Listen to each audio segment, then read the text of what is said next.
So yeah, we're here again with Uncle Raymond and Auntie Carol, just to really dig a little bit deeper into being, Chinese American, and then not just ourselves in our relationship with Jesus, but about our children and family. So, for example, Ryan, who is my friend, and how I know Auntie and Uncle, he's your only son, and so in Chinese culture, that's a big deal, And so, yeah, what was your reaction when he came to you? It's like, hey, mom and dad, we want to be I want to be missions, no salary, no, retirement stuff. What was your thoughts? I think it kind of goes back to my parents in many ways because they're traditional. They're traditional Chinese.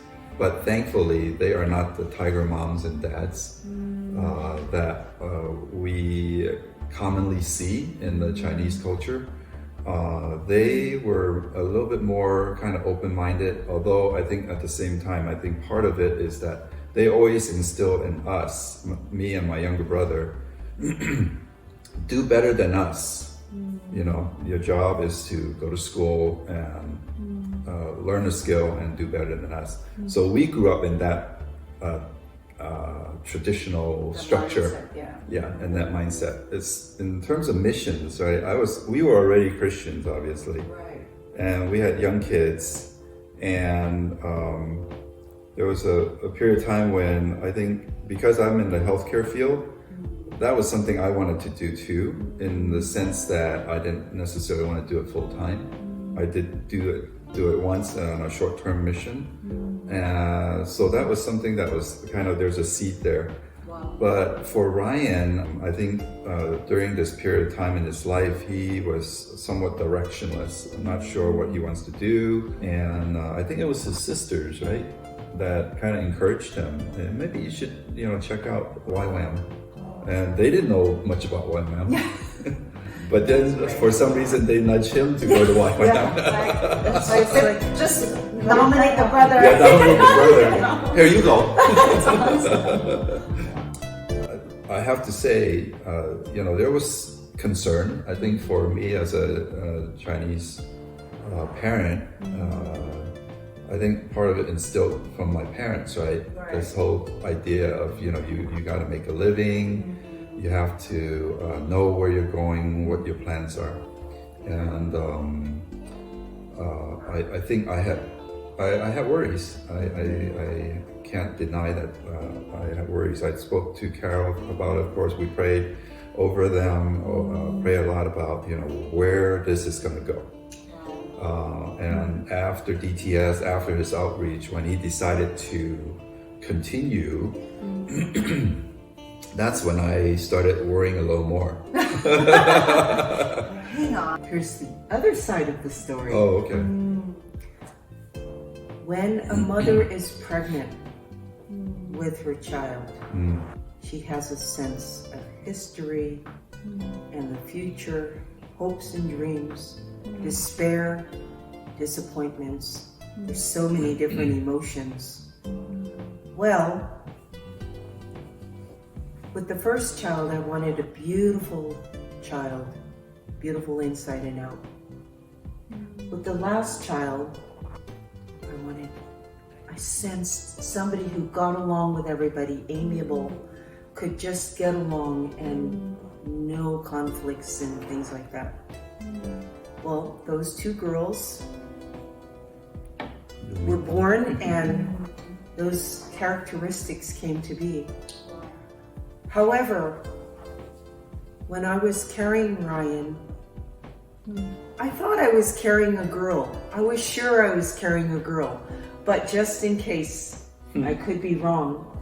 I said, Lord, just in case I'm carrying a boy, and you bless me with a boy, to honor you, I want to dedicate this boy back to you. And you can do whatever you want with him in his life. I will dedicate him to you.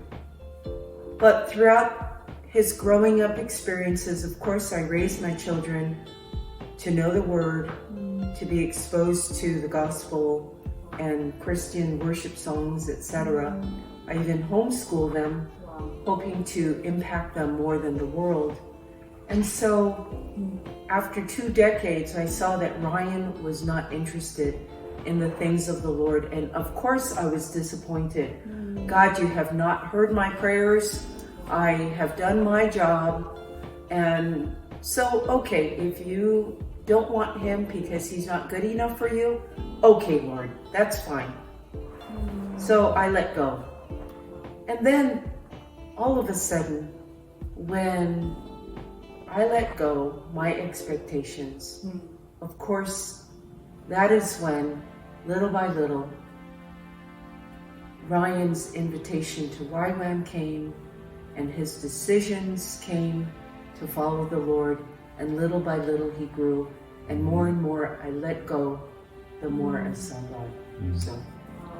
So it was almost kind of like a little bit of a reverse, like, because you were like, you had some more kind of struggles as a Chinese parent, you know, and then Auntie was more like, oh, actually this was like a promise from the Lord, like kind of like an honoring the Lord thing, that you were holding on like a promise to see him.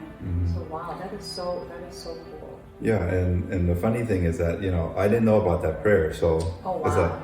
oh, I didn't know you prayed that. So you're like, wait. Wait a minute. You want to know about my other prayers? Yeah.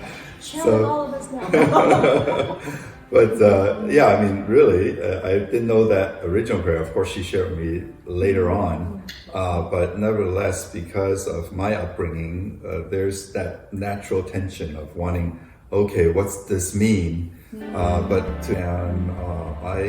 thought to myself, what would the world be like if we didn't have movie stars or musicians? And those are, in the Chinese culture, very typically, oh, you don't want to do those professions, right? All the arts, the arts and humanities, it's like, oh no, you're going to starve. You're going to be starving, living on the street. And but I kind of looked at it from the perspective of, well, you know, why would the Lord make the world with such variety and allow it to be so? And I think it's to really enhance the beauty of creation. And we would not be doing the things we do if we didn't have other people that are that have strengths in the arts and strength in ministry and strengths in this and that. And so I had to struggle with it myself because of the tension of being a Chinese parent, and then also knowing that, you know, God created this world to bless all of humanity in some ways. I'm no theologian, but certainly I think that was a natural tension for me, struggling with it back and forth.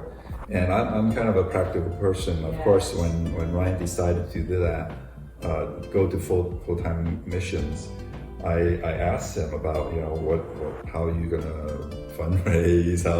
What about your health insurance? What about you know, all those great dad questions, all those practical things that I still don't know all the answers. But at the same time, I also see people on the YWAM campus, like yourself, even you and your family, how you're successfully raising a family, even though you're also in full-time ministry. So God must be doing something right in the sense that, you know, He will provide for us no matter what. So I mean, I really feel like one thing that I really keep hearing from you guys, you know, obviously being Chinese and then, you know, your relationship with the Lord, is that it sounds like in the process of raising your children, like you really had to keep going back to, like, I mean, praying together, you know, you guys praying over your kids, you know, and then like having God's perspective, like you said, you struggled, all the tension was real. It wasn't like, you were just like, okay, cool, you go do this, like, you know, that's totally fine, you know, and then even still having concerns, you know, but really, you know, what I keep hearing though, is that you really kind of prayer, like keeping God's perspective, kind of God's word, like you really kept going back to that place, you know, and kind of despite of maybe cultural, Yeah. struggles or, maybe other things, maybe feeling like, the Lord's not answering quick enough, even in a spiritual way, because many parents, they are actually Christian and they do want their kids to walk with the Lord, Is that what you say? That was kind of some anchors that really. You see, when Jesus said, teaches us to pray, he says, you always think of Jesus like in this position, right? Yeah. So when two become one, 50% of marriages, whether in the church or outside of the church, they fail. Yeah. However, the secret sauce to marriage, I really insist, is prayer. The secret sauce. So conflicting families, put your pride aside and get some time together and pray. If God gives you a desire for a spouse, bring it to the Lord in prayer consistently.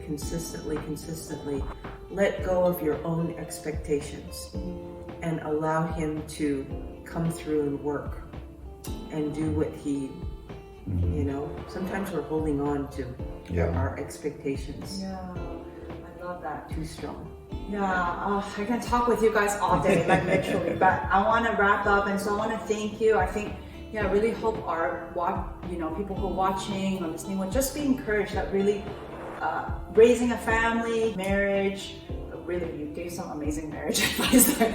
Prayer, really, it's really a consistent dependency on the Lord. Really, that relationship with Jesus as a couple, as a family, really is the way that we are to raise our kids, whether or not you're Chinese, and especially maybe when you're Chinese, you need to pray more. Because the struggle is more real. Yeah. But thank you so much, Auntie and Uncle. You guys are such a blessing. I am so honored to get to spend time with you guys. I love your family and love, Ryan, my kind of brother to bit. So excited for them, and thank you again for taking the time to be with us. Yeah. So we'll see you again next time.